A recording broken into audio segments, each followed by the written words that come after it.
All right, welcome back to another PSI National Real Estate Exam. And today we're going to talk about types of deeds. And more specifically, we're going to go over 5 questions of which we think that you're going to see some variation of on the real estate exam. So let's jump into it.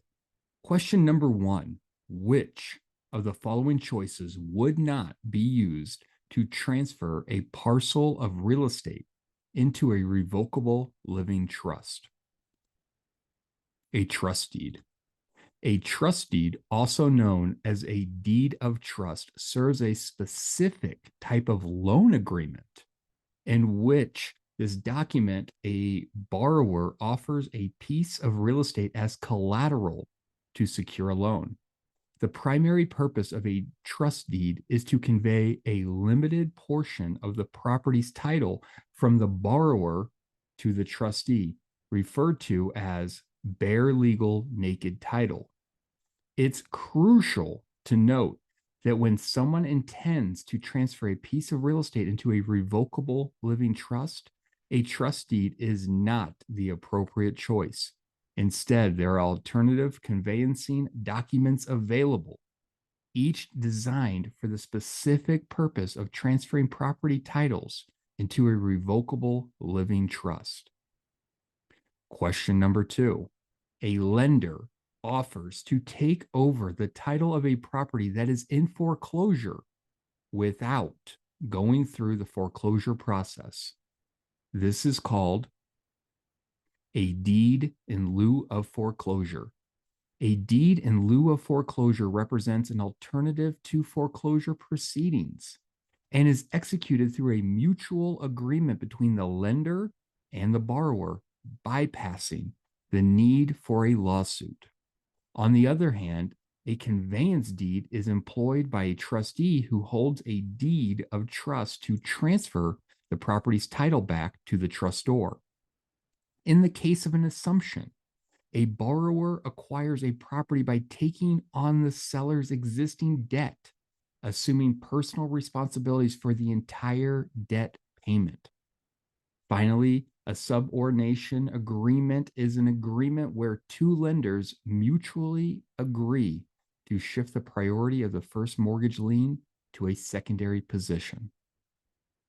Question number 3: a contract for deed provides for the conveyance of legal title at a future date. In a contract for deed, the seller initially holds the legal title to the property. As the buyer fulfills the loan payments and satisfies all conditions outlined in the land contract, the buyer eventually gains legal ownership of the property. A land contract can be utilized for both developed and undeveloped land transactions. Upon the contract's closure, the buyer takes possession of the property, but the transfer of legal title only occurs upon the completion of the final payment. Question number 4: a single family residence was sold. The deed the seller signed had only 2 implied warranties. What was the deed? A special warranty deed. A special warranty deed includes 2 inherent assurances. These assurances encompass: 1, the seller's guarantee that they have not transferred the property to anyone else, and number 2, their commitment to disclosing all encumbrances affecting the property to the recipient. In contrast, a quitclaim deed carries no implicated guarantees. On the other hand, a warranty deed offers more than just these 2 implied assurances.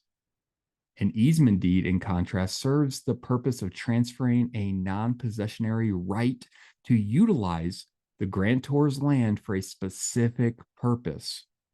It is not utilized as a means of transferring property title from a seller to a buyer.